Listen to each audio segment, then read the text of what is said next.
My journey began in the shadow of a broken home. My father walked away from my mother when I was 3 years old. Life was difficult for my mum, who tried her best to provide for me as a single mother. I am Martha, and this is my story of how betrayal altered the path of my life forever. I was quite young when I met John, who had everything that I wanted in a partner. He possessed a warmth that could charm anyone and a caring nature that made every problem seem manageable. Soon, I fell in love with him, but I was unaware that while I was dreaming about my bright future, a storm was brewing for me. Jenny, my sister-in-law, seemed hell-bent on tearing down everything I held dear. Jenny was also disrespectful and acted like she was better than me, just because I came from a humble background. She married a man named Mark, who was much older than her, only for his money, and soon she wanted to leave him. Jenny was always disrespectful to her family, including her parents and her brother. I always saw her bullying her mother for her dementia, talking behind her father's back for not letting her party all night, and fighting with her brother whenever she was jealous of him. John told me that she was really spoiled by their dad, who gave her whatever she wanted ever since she was a kid. He treated her like a princess, which could have been adorable, but it became the reason why she never really grew up. It was as if Jenny had everything that I'd wished for. I must admit, I always dreamed of having a lovely family. Growing up in a single-parent household without any siblings was tough. I longed for the warmth of a family and the comfort of knowing that there would always be someone there for me. It was the kind of family I had hoped to build with John, one filled with love, laughter, and support. Jenny was not happy that John and I were getting married. On the day that was meant to be the happiest of my life, I was filled with joy. I stood there, adorned in my wedding gown, ready to exchange vows with the love of my life. But little did I know that Jenny, my sister-in-law, was plotting to cast a dark cloud over our celebration. While everyone was cheering when we exchanged our vows, she was there telling people about the separation of my mother and father, and everyone had their eyes on me, questioning, where is the bride's father? Aunt Mary, a family friend, leaned over and whispered to her husband, "Did you hear what Jenny's saying about Martha's parents?" Her husband nodded, his brow furrowing. "It's a shame that she's trying to ruin this beautiful moment." But Jenny was not going to stop. When she realized that people were criticizing her for being rude about my mother, she decided to attack me. She picked up the glass of champagne and went to her cousins. "This is going to ruin my brother's life. She's been with multiple men, and just look at her. Now she's smiling like an angel. What a two-timing witch!" She was speaking loudly enough for me to hear. My heart shattered at her cruel words. On what should have been the happiest day in my life, Jenny had managed to turn it into a nightmare. The joy and excitement I had felt were replaced by heartbreak, and my big day was utterly ruined by her jealousy. I was so down because my people thought my mother had an affair, so my father left her. Moreover, they thought that I had trapped John to marry me because he was rich, while I barely made ends meet. But John was there to lift me up. "Martha, don't let her words get to you. Come dance with me." I looked into his loving eyes. My tears threatening to spill over, and took his hand. "Thank you, John. I needed this." We joined the dance floor, surrounded by the cheerful chatter and laughter of our guests. As we swayed together, John whispered comforting words. "You are the love of my life, Martha.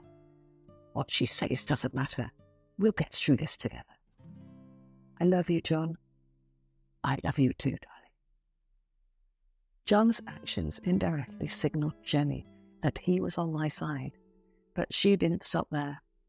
After my wedding day, we hosted a family dinner at our new home. I had hoped for a fresh start, a chance to put Jenny's hurtful actions behind us.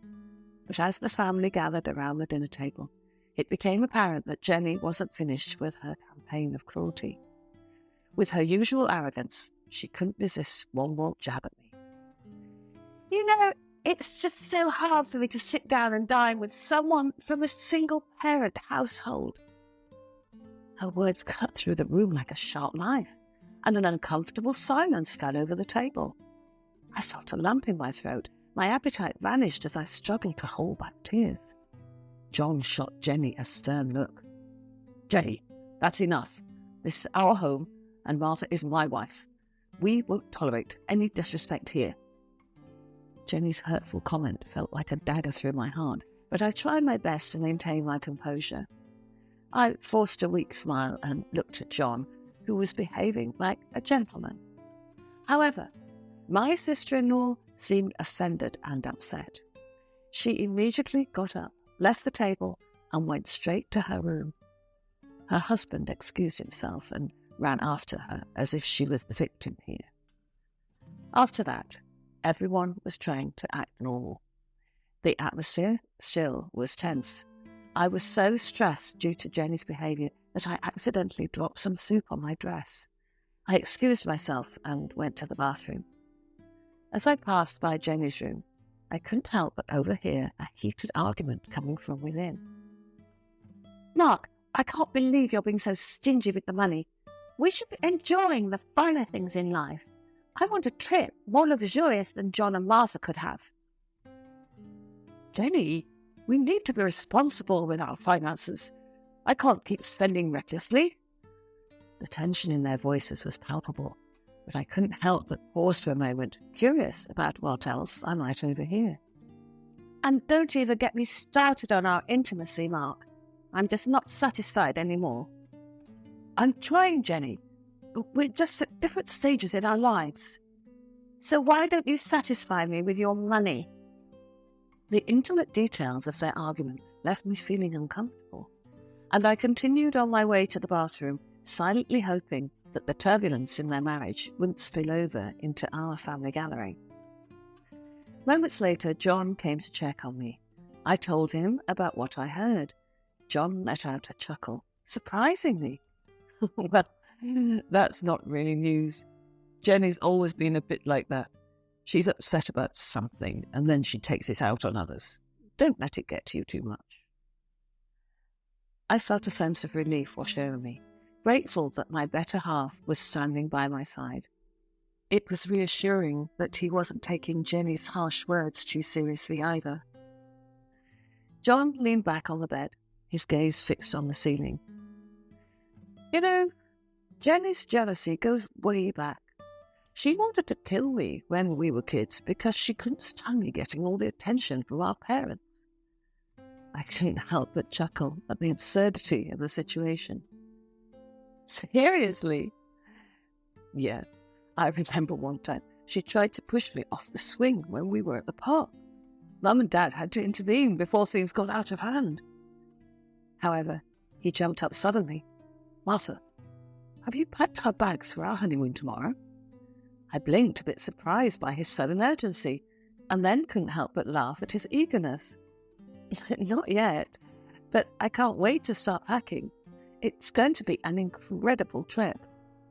John quickly got out of bed and enveloped me in a warm hug. It's going to be the journey of a lifetime, and I'm so thrilled to share it with you. The next day, unfortunately, was more horrible than the last one. At the breakfast table, Jenny asked John to let her come with us on our honeymoon trip. John was surprised to hear that, but he kept calm. Oh, it's supposed to stay between me and my wife. You have ruined our wedding. At least stay away from us during our honeymoon. Jenny gave me a dreadful gaze. Okay, John, go and enjoy it with your wife. Soon she is going to ditch you, like her mummy did her dad. I was shocked by her remarks. Even her loving husband, Mark, lowered his gaze due to embarrassment. But apparently, Jenny knew nothing about politeness. I was going to say something, but then I stopped myself. I realized I was better than to engage with her. So I got up and left. John followed me, and the rest of the family stayed quiet in discomfort. We left for our honeymoon with hearts full of hope and excitement. For the next 2 weeks, we swam in crystal clear waters, explored lush jungles, and shared intimate moments under the starry night sky. It was a dream come true for me. For a short time, life was perfect. There was no Jenny to ruin our joy. But when we returned home, I couldn't have anticipated the storm that awaited me. Jenny had spread new rumours during our absence, accusing me of having a boyfriend before John and being a drug addict. She even had so-called proof. Apparently, she had brought home a man who claimed to be my ex and had financially supported me. Of course, I was shocked, to say the least. There was no such ex in my life. Jenny's mean lies felt like a really heavy load on my heart. It was like my happy world from our honeymoon turned all dark because of her. She kept on talking behind my back, and it made me feel like I was going crazy. I couldn't sleep. I was always anxious. My mind was all messed up, and I couldn't control my feelings anymore. Things got so bad that I had to go to the hospital because I was really, really stressed. I just couldn't handle all the lies and rumours anymore. It was so embarrassing and sad to be in the hospital bed, feeling like everything in my life was falling apart. And what made it even worse was that I could tell that John, the person I loved so much, was starting to doubt me. It felt like the love we had was slipping away because of all the bad things she said. Jenny didn't stop with her hurtful stories. She even went as far as telling everyone that I had teamed up with my cousin to steal money from John and that I'll eventually leave him. Eventually, I reached my breaking point. After getting out of the hospital, I knew I couldn't take it anymore. I decided it was time to stand up for myself and fight back against the lies and rumours that had been tearing my life apart. The most stressful thing for me was John's changes. He began to treat me differently. He started drinking and spending nights outside. Whenever he came back home, he got into his study room and spent the whole night there. On Sundays, he went out with his friends. He was ignoring me, saying that he needed time to process everything. He didn't explicitly say it, but I know part of him had already believed that Jenny's lies were true. One Saturday, I decided to talk to John. As the front door finally creaked open, I steeled myself and approached him in the living room. His dishevelled appearance, the scent of alcohol clinging to him, and the distant look in his eyes were all too evident. "John, we need to talk," I implored, my voice trembling with a mix of frustration and desperation. He met my gaze briefly before averting his eyes, a defensive wall already rising between us. "What is there to talk about?" he snapped, his voice laced with bitterness. Tears welled up in my eyes as I pleaded. "You've changed, John. You're pushing me away, believing those terrible things Jenny said about me. I've never betrayed you, and I'm not a gold digger." His voice grew colder, more accusatory. "How can I trust you after everything I've heard?" "Because, John, I love you. I've been nothing but faithful to you. I need you to believe in us." He paused, a flicker of doubt crossing his face before he turned and retreated to his study room, slamming the door shut. My heart sank, knowing that this battle was far from over, and I was left with the crushing weight of misunderstanding and mistrust. Then I decided it was time to confront Jenny. I couldn't let her continue making my life miserable without understanding why she was doing it. So I mustered up the courage and went to her house, determined to get some answers. When I arrived at Jenny's place, Mark opened the door for me. I found myself standing nervously in their living room, my heart pounding. Jenny was in the bathroom, but her phone lay innocently on the bed, beckoning me with its unlocked screen. A tiny voice in my head urged caution, but curiosity got the better of me. As soon as Mark went into the kitchen to get me some water, I opened the gallery on her phone. not really knowing what to expect. And then, in front of my eyes, were private photos that told a story I hadn't anticipated. Jenny, the woman who had been tormenting me, was caught in compromising photos with none other than her husband's young, muscular secretary. Suddenly, everything clicked into place. Jenny's hatred for me wasn't about me at all. It was about her own crumbling marriage. She envied John's looks and the admiration our relationship received, and she wanted to escape her older husband, Mark. Armed with this unexpected knowledge, I couldn't let Jenny continue to manipulate and torment me.